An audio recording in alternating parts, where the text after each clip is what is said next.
Bonjour, bienvenue à tous, c'est Parlement Hebdo, 45 minutes d'actualité politique et parlementaire avec Aude Morakini. Bonjour. Bonjour Mickaël et bonjour à tous. Et on commence évidemment par l'information principale de cette semaine. C'est bien sûr l'inculpation de Dominique Strauss-Kahn aux États-Unis. Il est accusé de tentative d'agression sexuelle et de viol sur une femme de chambre d'un hôtel de New York. Menotté, déféré devant un tribunal, il a finalement été libéré sous caution. Les images ont fait le tour du monde. DSK a dû également démissionner de son poste de directeur général du FMI. Un coup de tonnerre, ce sont les mots de Martine Aubry. L'onde de choc a atteint l'ensemble du Parti socialiste. Ruth Solferino, c'est toute la stratégie des primaires qui est à revoir. Réunion en urgence du Bureau national et Martine Aubry, qui devait s'effacer derrière une candidature DSK, va devoir monter au front. Enfin, on parlera cinéma. Le film La Conquête qui retrace l'ascension au pouvoir de Nicolas Sarkozy, projeté sur la Croisette lors du Festival de Cannes, mais aussi dans toutes les salles de France. Nous écouterons les réactions des parlementaires. Et avec nous pour commenter l'actualité, Robert Rue, bonjour. Bonjour. Merci d'être avec nous sur ce plateau. Vous êtes sénateur du Val d'Oise, président d'une formation que vous avez fondée un an après avoir quitté le Parti communiste, le MUP, à ne pas confondre avec l'UMP, si on a le PMU aussi. Ou le PMU, voilà, exactement, j'ai pas voulu la faire. Mais le MUP, c'est le mouvement unitaire progressiste, donc, qui revendique quelques centaines d'adhérents et 4 conseillers régionaux depuis l'année dernière. Et 2 parlementaires, oui. Et 2 parlementaires. Vous autorisez la double adhésion, celui du Parti communiste, et en même temps, vous dites... Et du Parti socialiste. Et du Parti socialiste, que vous êtes à milieu du Parti communiste aujourd'hui. Aux élections régionales l'année dernière, certains de vos candidats ont même figuré sur les listes du Parti socialiste. Alors, aujourd'hui, de quelle famille vous vous sentez le plus proche? Du Parti socialiste, de Martine Aubry, de Jean-Luc Mélenchon? De la famille des progressistes. C'est-à-dire que moi, je suis issu de la famille communiste. Même si je ne suis plus dans l'appareil, j'ai quitté le Parti communiste pour des raisons qui tiennent à sa structure aujourd'hui, alors que je l'ai dirigé pendant 10 ans, mais je reste avec ma sensibilité communiste. Je me retrouve pas dans la stratégie du Front de gauche, plus que jamais aujourd'hui, parce que je considère qu'il faut unir la gauche dès le premier tour plutôt que de diviser la gauche et qu'une famille politique de gauche tape sur l'autre famille politique pour faire en fait commerce électoral. Donc je ne m'inscris pas dans une démarche comme ça. Mais je ne suis pas non plus décidé de me situer en assujetti d'un parti socialiste qui garde des tendances hégémoniques très fortes. Entre deux rives, si on peut dire.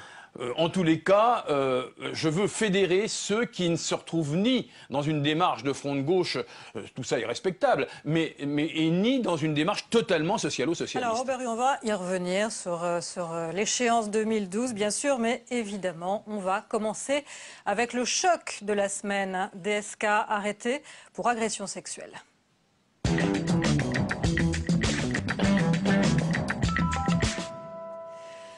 Lundi, la France découvre sidérée les images de Dominique Strauss-Kahn sortant du commissariat où il a passé la nuit.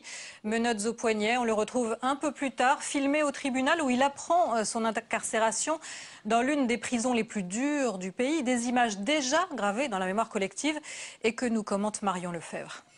Menotté dans le dos, encadré par 2 enquêteurs de la police new-yorkaise, Dominique Strauss-Kahn quitte le commissariat de Harlem, visiblement fatigué et crispé. Des images choquent.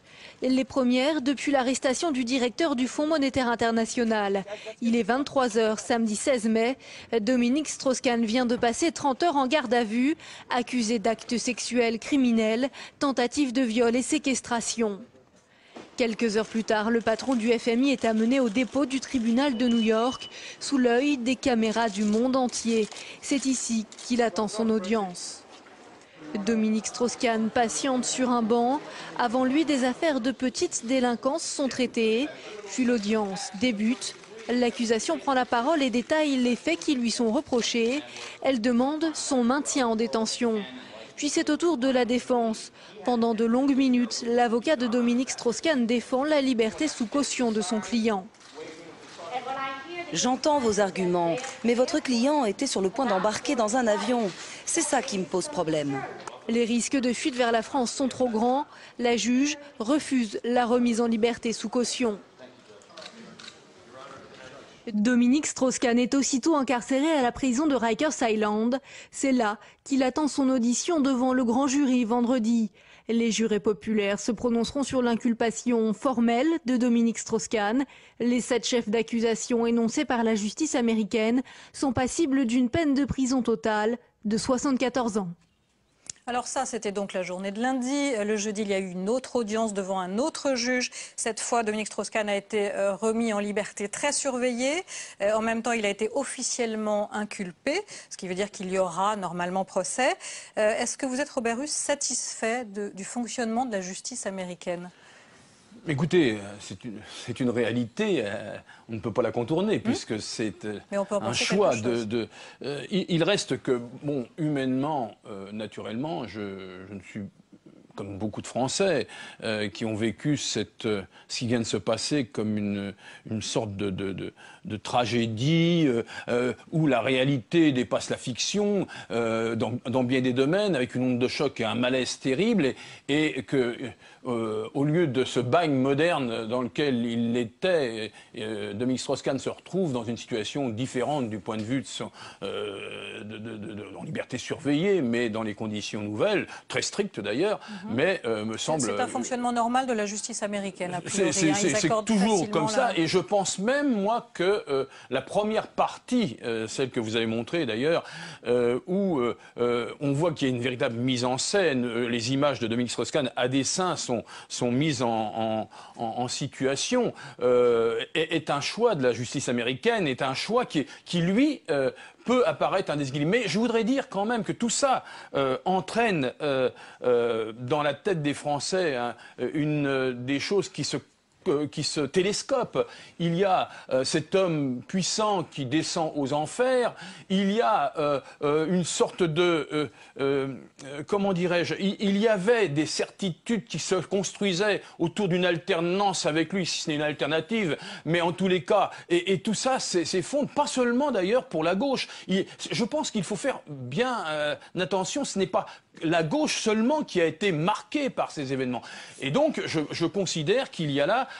mais ce que je veux dire quand même, c'est il y a un tel malaise, il y a une telle réaction de l'opinion publique, voire de la gauche, que on voit bien que dans la toute première partie, on oublie qu'il y a une femme dans cette affaire et la justice américaine dit qu'elle a été victime d'un viol. Donc, je crois qu'il y a là à chercher l'équilibre. Alors, nous sommes dans une situation où en fait, il y a une certaine fragilisation liée à ce que sont les hommes providentiels dans les situations et dans les circonstances. Lorsqu'ils sont touchés, c'est tout le système qui est touché. Robert Russe, qu'est-ce que vous avez pensé des images de Dominique Strauss-Kahn avec les menottes aux poignets ou son arrivée, comme on le voit sur ces images, devant le tribunal? Qu'est-ce que vous pensez de ces images? Je pense que ces images sont d'une cruauté absolue, que je pense que la justice américaine pouvait gagner dans une procédure qui n'appelle pas une telle mise en scène. Ça retire rien à la gravité des faits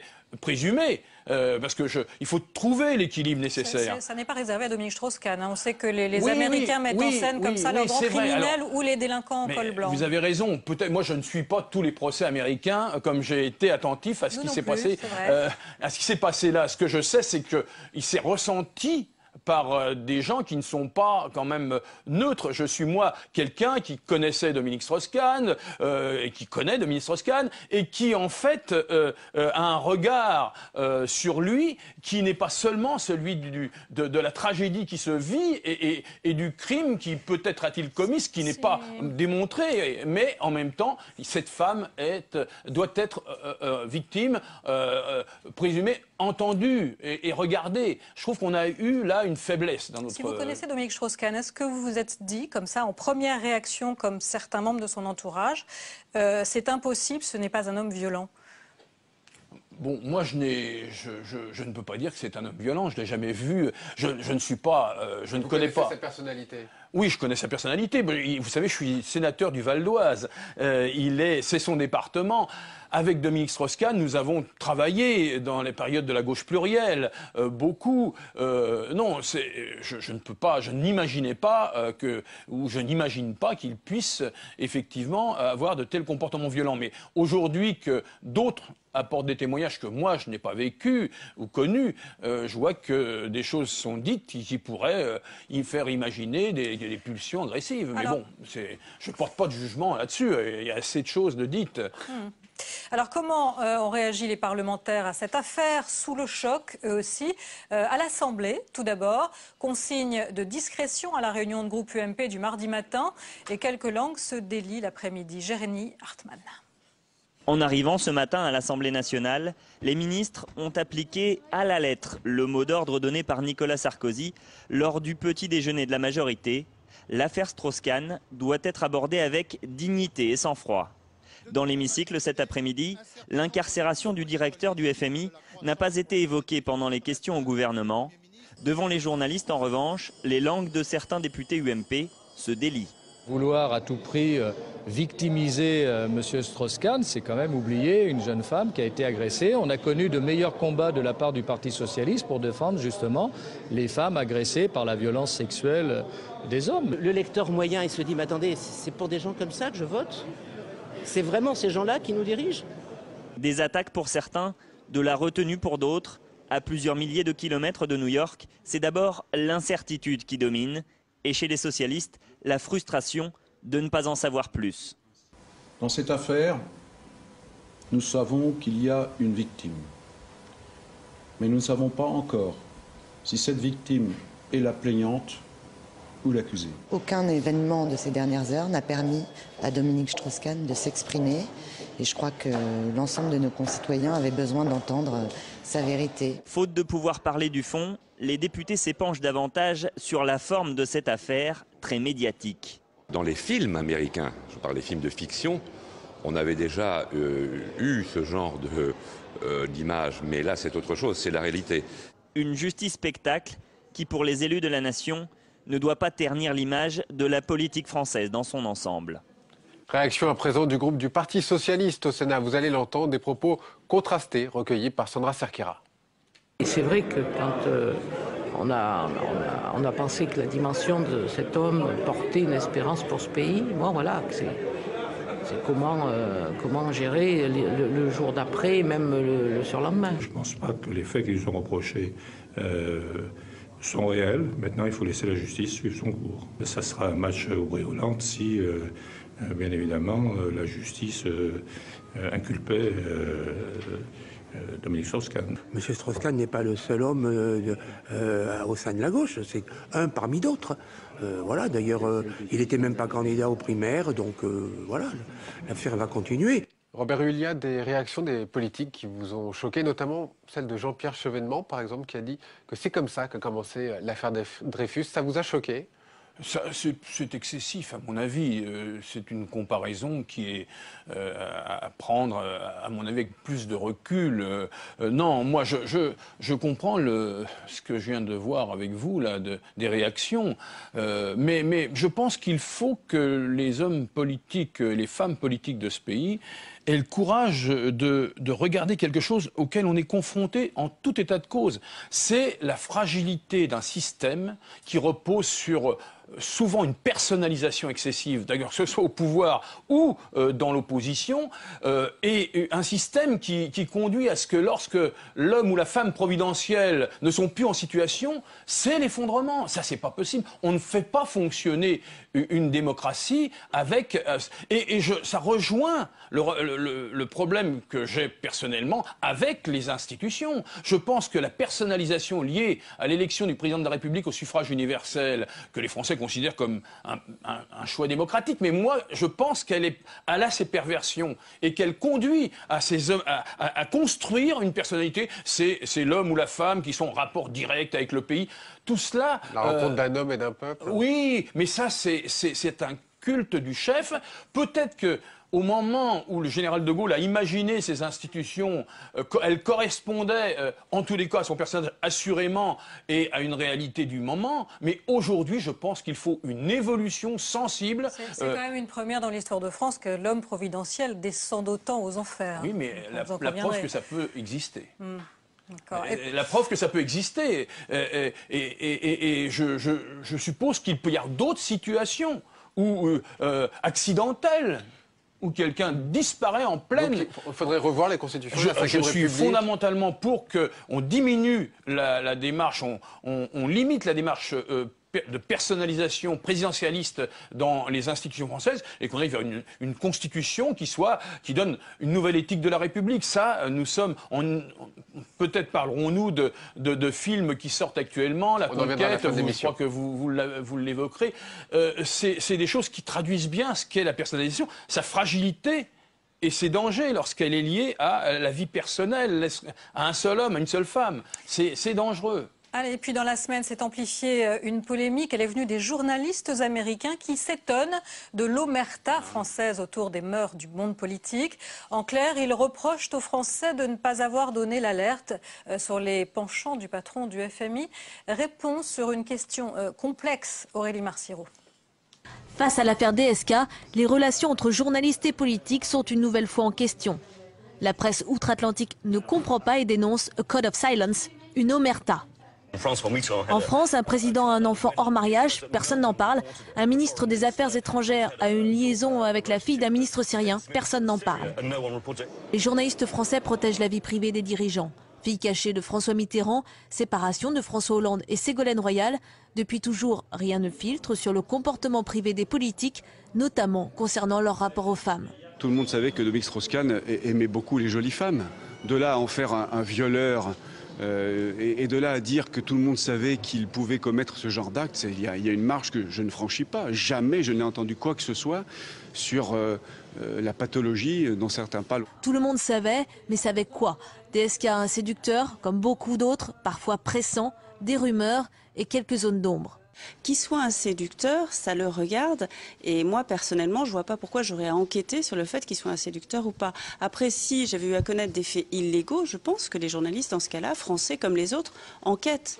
D'un comportement libertin à une possible affaire pénale, l'enchaînement était difficilement imaginable.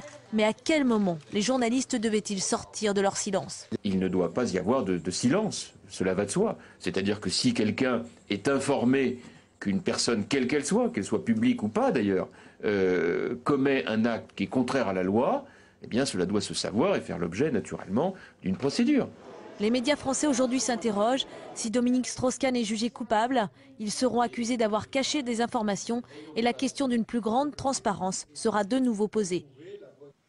C'est une question complexe. On ne sait plus trop parfois de quoi on parle, si on est dans le harcèlement, dans la séduction, jusqu'à l'agression. À partir de quand doit-on abandonner la règle de protection de la vie privée? Je crois que lorsqu'il y a manifestement quelque chose de délictuel, il faut absolument prendre sur soi de dire, de révéler. Mais c'est très complexe dans la situation, y compris de Dominique Strauss-Kahn. Bon, des choses aujourd'hui se révèlent, elles n'ont pas fait l'objet de plaintes, elles n'ont pas autant d'éléments qu'il était difficile pour les journalistes, souvent montrés du doigt. Vous avez entendu Jean-François Kahn qui parlait de troussage de domestiques. Oui, non, c'est pas des paroles. C'est un dérapage insupportable. Impossible. Non. Mais bon, c'est un dérapage. Je pense qu'il va remettre en cause. Excusez lui-même. Oui, bien sûr. Non, Jean-François Kahn mérite mieux que c'est l'appréciation qu'on pourrait porter sur des propos comme ceux-là. Non. Est-ce qu'on est allé trop loin? Certains propos sont allés trop loin ou pas? Écoutez, en tous les cas, certains propos révèlent la difficulté, la contradiction dans laquelle on se trouve. Il y a une vie privée à respecter. À partir de quel moment, vous, les journalistes, vous entrez dans la vie privée et donc dépassez ce qui est raisonnable? Mais en même temps, votre métier... En France, en tous les cas, c'est la conception en France, c'est d'accompagner les hommes et les femmes politiques tout au long de leur démarche politique. Donc vous êtes confrontés à des situations où, alors évidemment, il faut savoir quelle est la limite des choses. Moi, j'entends beaucoup de monde aujourd'hui dire telle ou telle chose concernant Dominique Strauss-Kahn. En même temps, comme tout à l'heure, c'est Valigny, je crois, qui évoquait ça dans l'interview, moi je n'ai entendu que des choses qui étaient connues, que c'était quelqu'un effectivement qui était en permanence en séduction, etc. Mais de là à imaginer ce que pourrait être le crime s'il est avéré, c'est gravissime, le viol. Non, ça c'est... donc c'est difficile. Mais je crois que un certain nombre de hauts confrères avaient dit des choses. Hein, bon, ils n'ont pas pu le dire dans leurs journaux, ils l'ont dit sur leur blog, y compris Dominique Strauss-Kahn. Aujourd'hui, on voit bien que là, cette affaire nous conduit à regarder les choses différemment. Nous ne sommes plus comme avant. Les choses ont changé. Complètement. Robert Hue, une des conséquences, évidemment, c'est la démission de Dominique Strauss-Kahn du FMI. Il a fait part de sa décision dans une lettre adressée à l'institution. C'est avec une grande tristesse qu'il se sent obligé de présenter sa démission. Nous avons accompli ensemble de si grandes choses ces dernières années, peut-on lire dans cette lettre. Je vous propose de recueillir tout de suite et d'écouter la réaction de Christine Lagarde, la ministre de l'économie, qui pourrait postuler à ce poste laissé vacant. Toute candidature, quelle qu'elle soit, elle devra émaner des Européens qui se rassemblent tous ensemble. Robert Hue, est-ce que vous pensez aujourd'hui que Christine Lagarde pourrait être une des représentantes du FMI? Est-ce que l'Europe doit garder la place au FMI, la présidence? Ce que je sais, c'est qu'il y aura une différence sensible, je pense, entre ce qu'avait tenté de mettre en œuvre, avec beaucoup de défauts, Dominique Strauss-Kahn, une démarche keynésienne à bien des égards, l'idée de relance, une place plus grande aux pays émergents, et la conduite du FMI par Madame Lagarde. En plus, elle est quand même portée parce qu'il y a de plus conservateur et libéral en Europe.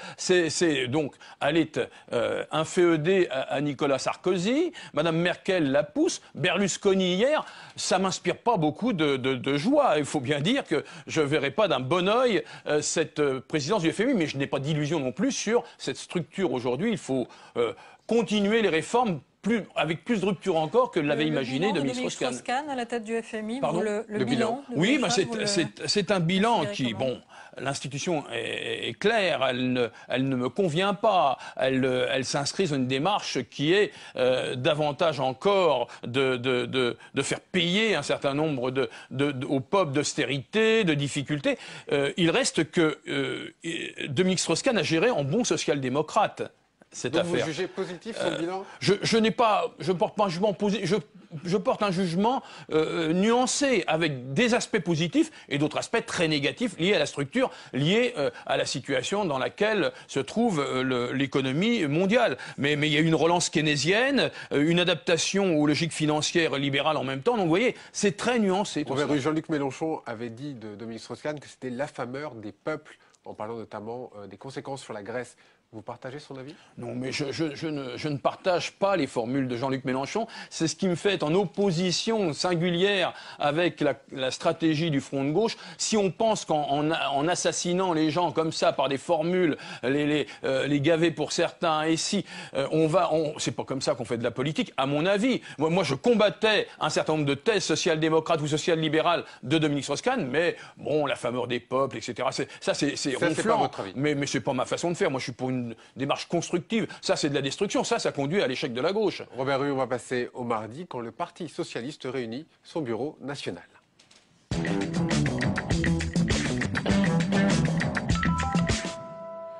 Toujours sous le choc, Martine Aubry a rassemblé ses troupes rue de Solferino. L'heure est à l'unité du Parti socialiste, a-t-elle affirmé. L'affaire Strauss-Kahn est dans toutes les têtes, mais la première secrétaire a voulu montrer que le parti était toujours au travail. Les primaires approchent et la donne a changé. Élise Cardi. National n'a pas duré plus de 45 minutes. À la sortie, Martine Aubry lance un appel résumé en 3 mots: unité, responsabilité et combativité.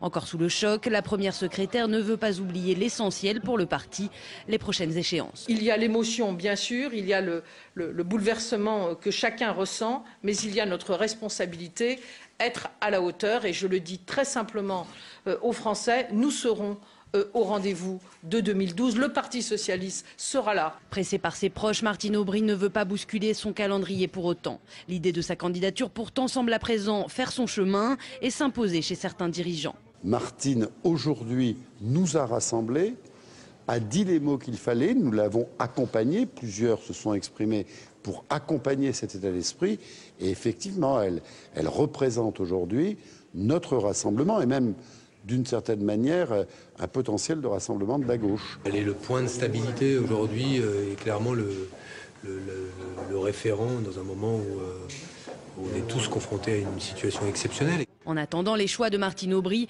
les candidats déjà déclarés font bloc et jouent l'unité avec un message fort tout de même. L'affaire Strauss-Kahn ne doit pas entacher le Parti socialiste et leur avenir. Nous sommes très nombreux à ne pas accepter que cette affaire soit utilisée contre nous tous. Le projet socialiste sera voté vendredi par les militants. L'occasion pour Martine Aubry et les autres de tester le message du jour, l'unité. Robert Hue, aujourd'hui, par exemple, Jean-Paul Huchon a déclaré qu'il fallait ouvrir les primaires, qu'il fallait arrêter le processus des primaires et les ouvrir peut-être à la gauche de la gauche, voire aux écologistes. Vous êtes d'accord avec ça, j'imagine? Mais écoutez, en tous les cas, je ne sais pas si les conditions seront réunies pour participer aux primaires. Un certain nombre d'hommes, de femmes, de toute façon, iront voter à ces primaires et qui peuvent être d'une influence qui n'est pas socialiste, qui peut être effectivement de ma sensibilité. Mais est-ce qu'on doit arrêter le processus des primaires telles qu'elles sont aujourd'hui pour les ouvrir à d'autres partis politiques? Avant que nous soyons confrontés à ce qui s'est passé cette semaine avec l'affaire DSK, moi je me suis exprimé à plusieurs reprises chez vos confrères de Libération, dans différents papiers, pour dire quoi? Pour dire, écoutez, si les primaires sont des primaires sociales ou socialistes, eh bien, sortira de ces primaires quelqu'un ou quelqu'une qui ne sera pas représentant de la gauche, mais du Parti socialiste. Or, qu'est-ce qu'il y a de nouveau depuis? Il y a de nouveau qu'un sondage publié hier, par exemple, par vos confrères du Monde, je crois, Ipsos, et France Inter, enfin, quelques-uns de vos confrères, montre que, en gros, les rapports de force n'auraient pas trop bougé et que le Parti socialiste serait toujours en situation de gagner. Sauf que n'a pas changé la donne. Oui, sauf que ce qu'on regarde pas suffisamment de près, c'est que la gauche est très minoritaire. Et pour qu'elle gagne, la gauche, au deuxième tour, parce qu'on a beaucoup parlé de la montée de Mme Le Pen et bon, le danger qu'elle ne soit pas, le syndrome 2002, qu'elle ne soit pas au deuxième tour, la gauche. Mais serait-elle au deuxième tour qu'il faut encore qu'elle soit à un niveau suffisamment haut au premier tour pour gagner? Or, actuellement... Vous demandez quoi pour qu'on Moi, je clair. demande que toutes les forces politiques qui souhaitent participer au gouvernement de la France à terme, avec, si la gauche l'emporte, donc le Parti socialiste, mais d'autres, participent à la mise en place maintenant d'un socle minimum de principes de gouvernement, avec y compris des accords possibles de parlementaires, parce que sinon l'un va pas sans l'autre, c'est pas nous, c'est l'inversion du calendrier ça. Eh bien, et que très vite on puisse se déterminer comme permettant de construire une candidature de gauche qui rassemble au-delà du parti. Pour qu'on comprenne bien, parce que une candidature unique de la gauche au premier tour. Une candidature unique, non, parce que je pense que Mélenchon ou d'autres ne viendront pas sur ces positions. Mais au moins une candidature commune qui mette la gauche le plus haut possible. Alors, mais à condition. Avec qui ? Écoutez, il y a des gens qui sont directement le Parti socialiste, naturellement. Il y a le mouvement citoyen.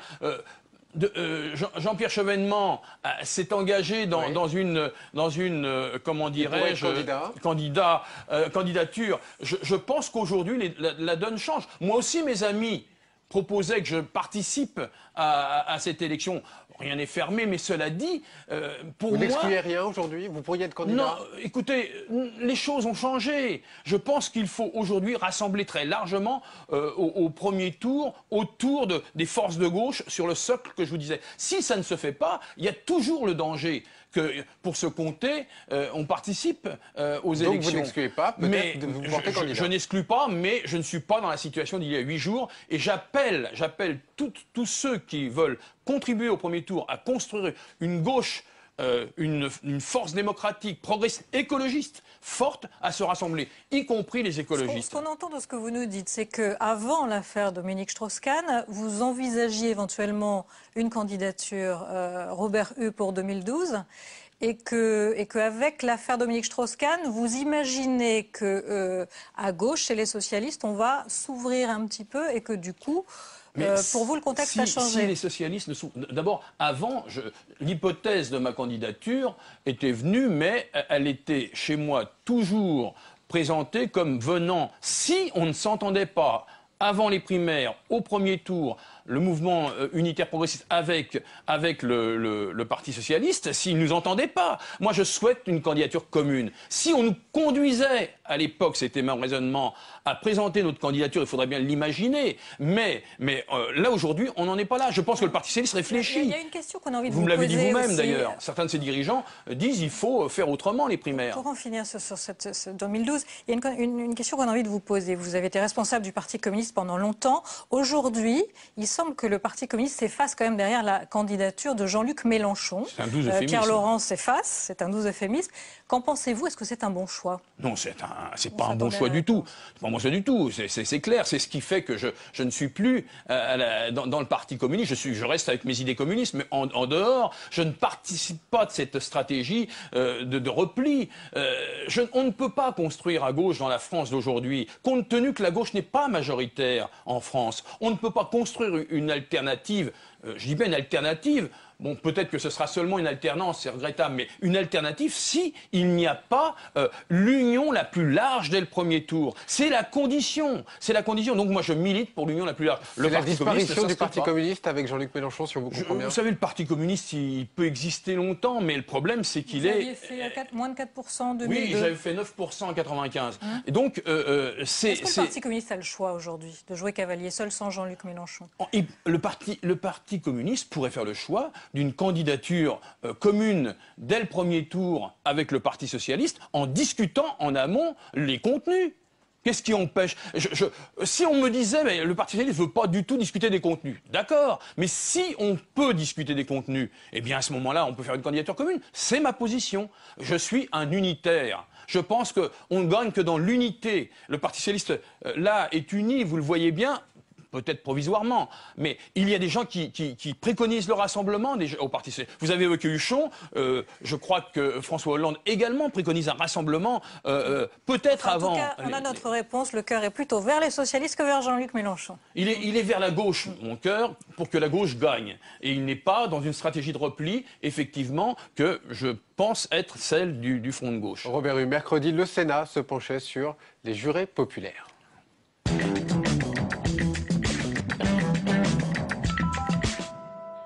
Le texte a été adopté en urgence. Il introduit des citoyens assesseurs, ce que l'on appelle donc des jurés populaires. Lors de ces procès en correctionnel, ils seront aux côtés de 3 magistrats professionnels. Le but, selon le gouvernement, est de repencher la justice du peuple. Le Parti socialiste a vivement réagi pendant l'examen du texte. Les explications de Margot Aubrio. Le Sénat a adopté. Le projet de loi est adopté, mais la réforme reste contestée. Des jurés populaires siégeront désormais dans les tribunaux correctionnels aux côtés de magistrats. Le principe adopté par le Sénat est simple, 2 citoyens assesseurs dans les tribunaux. Ils seront amenés à se prononcer sur les affaires de violence, mais pas seulement. Les sénateurs ont élargi leurs compétences aux affaires d'infraction du Code de l'environnement, d'usurpation d'identité ou encore d'atteinte à la dignité des personnes. L'objectif affiché par la majorité, réconcilier le peuple avec sa justice. Les citoyens assesseurs, c'est vraiment faire en sorte que la justice étant rendue au nom du peuple, le peuple se retrouve dans sa justice. Ce projet est démagogique, populiste et inapplicable, répond l'opposition qui pendant 3 jours a bataillé sur le texte et provoqué la colère d'un ancien garde des Sceaux. Mais c'est je vous le dis clairement, une aberration. Vous inventez d'aller demander aux justiciables eux-mêmes qui ne vous réclament rien, d'aller, eux, participer à l'activité de tribunaux. Des citoyens qui rendent la justice, pour la gauche, c'est aussi une remise en cause des magistrats. Au plus haut de l'État, le président de la République et derrière lui son gouvernement n'ont pas cessé de mettre en cause la compétence des juges professionnels. Dans 10 juridictions, la réforme fera d'abord l'objet d'une expérimentation jusqu'en 2014. Le texte doit maintenant être examiné par l'Assemblée nationale. Alors pour vous, ce texte, c'est quoi? C'est une mesure populiste? C'est d'abord un texte électoraliste. une fois de plus, on court après des sensibilités de la droite, voire de l'extrême droite dans ce pays. Et c'est le pouvoir, c'est Nicolas Sarkozy. Ce texte est populiste, il est très démagogique à mon avis, et surtout, je répète, électoraliste. On a une situation là de défiance vis-à-vis des juges. Il faut reconnaître que le problème numéro 1 de la justice en France aujourd'hui, c'est d'abord les moyens.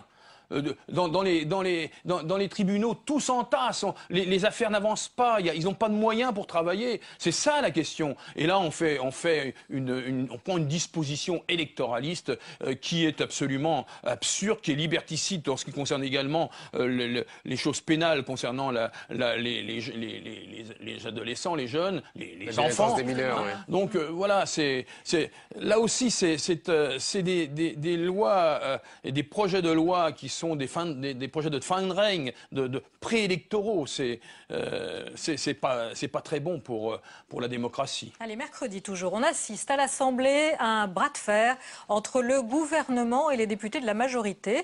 En cause, la décision de retirer des routes françaises les panneaux avertisseurs de radar. Décision redoutée des élus à moins d'un an de la présidentielle. Une bronca qui n'a servi à rien. Le gouvernement maintient sa décision. Jérémy Hartmann. Une semaine seulement après l'annonce de la fin des panneaux signalant les radars, la riposte s'organise. Cet après-midi, des manifestations regroupées dans plusieurs grandes villes de France, automobilistes et motards en colère. Ce n'est plus de la sécurité routière, c'est clair et net que c'est de la chasse au pognon. Des manifestations organisées par les entreprises qui commercialisent les détecteurs de radars, également menacées d'interdiction. Aujourd'hui, nos clients nous disent « je ne veux plus me faire prendre à 113 km/h au lieu de 110. Je ne peux plus me faire ça, je ne peux plus me le permettre parce que, je vous le répète, mon permis de conduire égale mon permis de travail. » Une incompréhension partagée et relayée à l'Assemblée nationale par de nombreux députés UMP. Face à leurs demandes répétées, ces élus de la majorité ont obtenu aujourd'hui une réunion avec Claude Guéant. À la sortie, un ministre de l'Intérieur inflexible et des députés désabusés. Ce que nous voulons, ce n'est pas du tout embêter les automobilistes, ce n'est pas du tout réprimer, ce n'est pas du tout sanctionner, mais c'est faire en sorte que les automobilistes respectent partout, toujours, les limites de vitesse. Ça a été chaud comme réunion, mais ça n'aboutit à pas grand-chose. Le ministre ne souhaite pas revenir sur les mesures. Il veut créer une commission, mais ça va être une commission de dupes, puisque on a commencé déjà à démonter les panneaux qui avertissent donc la présence de radars. Les mesures prises la semaine dernière par le comité interministériel de la sécurité routière ont été prises après la hausse de près de 20% en avril du nombre de morts sur les routes françaises. Alors Robert, vous dénonciez des mesures électoralistes pour les jurés populaires. Est-ce que là, on ne peut pas dire que le gouvernement fait preuve d'un certain courage politique? Écoutez, non, ces mesures sont idiotes et dangereuses. Pourquoi idiotes et dangereuses? Parce que, bon, moi je suis pour qu'on fasse attention en matière de vitesse, mais il faut reconnaître que la mise en place d'avertissements de radars dans des zones dangereuses, parce que c'est ça le but au départ, très précis, était très pédagogique, conduisait à ralentir. Alors on me dit, ils repartent après de plus belle, sauf que la réalité c'est que là, il n'y aura plus de limite possible parce qu'il n'y aura pas l'avertissement. Et je crois que cette aide, c'était une véritable aide à la conduite.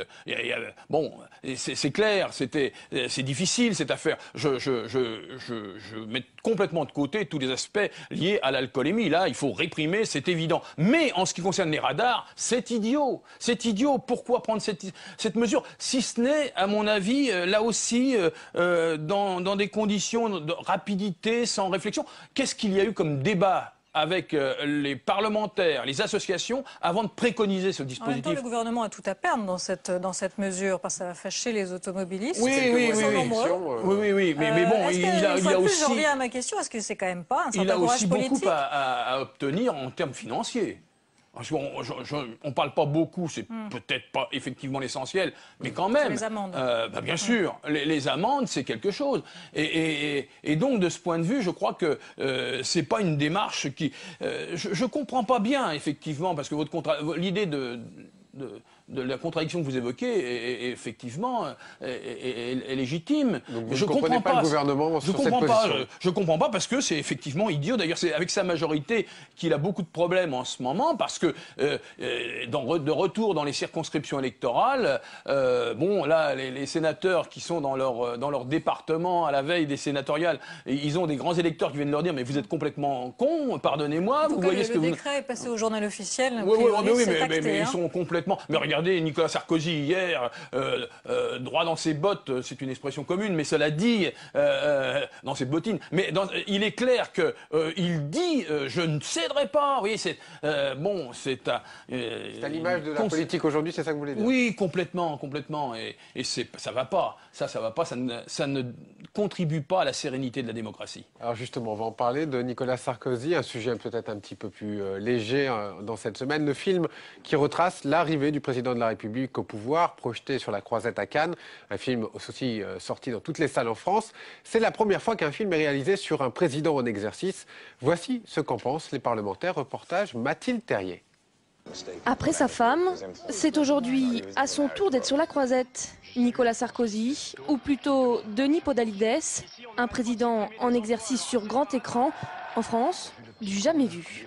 À partir du moment où un président se comporte comme une star du showbiz, il ne faut pas s'étonner que le showbiz utilise la fonction présidentielle. La conquête, celle du ministre de l'Intérieur pour arriver à l'Élysée. De la réélection de Jacques Chirac jusqu'à 2007, dans le film Tout y est. Ses liens plus que difficiles avec l'ancien président. Ceux avec Dominique de Villepin. Vous savez où je me la garde, Dominique, votre amitié? Une précision qui, étrangement, a du mal à passer à droite. Et pour moi, il ira là où sera sa place, c'est-à-dire dans les poubelles. Pour être plus juste, des milliers de photos, de vidéos, de multiples témoins, Patrick Rothman en scénariste. Je suis entouré de connards! Le tout en évitant les fuites. On n'a pas pu déposer par exemple le scénario au CNC ou même aux préfectures pour certaines autorisations parce qu'on savait à ce moment-là que le scénario pourrait voyager. La conquête, un film non pas sur Nicolas Sarkozy, prétend le cinéaste, mais pour remettre la politique au centre du débat. Les téléfilms sur De Gaulle, Pompidou, Mitterrand ont eu beaucoup de succès en termes d'audimat. Et je pense que c'est bien, ça montre que les Français s'intéressent, heureusement, malgré tout ce qu'on leur dit, s'intéressent encore à la politique. Un président de la République au cinéma, une première dans laquelle Nicolas Sarkozy s'est peut-être fait voler la vedette par le nom pas fictif mais bien réel, ouragan médiatique, DSK. Robert Hue, vous avez vu ce film. Oui. Est-ce que c'est réaliste? Il est assez réaliste. Je connais Xavier Duringer, c'est un de mes amis, le réalisateur, et il est un enfant de ma commune, je l'ai connu tout jeune, ses parents étaient médecins à Montigny. Pour revenir sur le film, je reviens sur le film. Alors, moi je considère que ce film révèle parfaitement ce que sont les travers et les dangers, la fragilité de la vie politique aujourd'hui. C'est-à-dire, les Français qui vont voir ce film diront, ils vont retrouver tous les traits pas exagérés du comportement de Nicolas Sarkozy, à mon point de vue. Et puis ils vont trouver quelque chose, ils vont découvrir qu'un certain nombre de choix politiques, de décisions qui se font, sont pris par des communicants, sont pris dans des conditions de vie personnelle où se mêle effectivement la vie privée du président ou du futur président. Enfin, il s'agit quand même d'une fiction, hein. Xavier Duringer le dit lui-même. Une fiction. Vous l'avez vu le film vous verrez, c'est une fiction qui est très très proche de la réalité. Oui. Je crois vraiment. C'est malgré tout une fiction. Je maintiens. Et je ne pense pas que en période préélectorale. Oui, mais je ne pense pas que Nicolas Sarkozy soit maltraité. Dans ce film. Ah non. On est loin de la caricature. Ah oui. Bon, c'est un film, c'est une fiction, vous avez raison. Mais en même temps, il n'est pas maltraité. Mais ce qui est important, c'est ce que ça révèle que les gens ne voient pas dans les coulisses du pouvoir. C'est vraiment, c'est étonnant. Bon pour la démocratie, ça? Pardon? C'est bon pour la démocratie de voir ce film sortir à peut-être un an de l'élection présidentielle? Écoutez, ça n'influencerait en rien? Je pense pas que ça va changer beaucoup les choses. Les Français, tout ce qui est décrit dans ce film, à propos de Nicolas Sarkozy, ses fragilités, ses qualités. Et ces excès, ils les connaissent.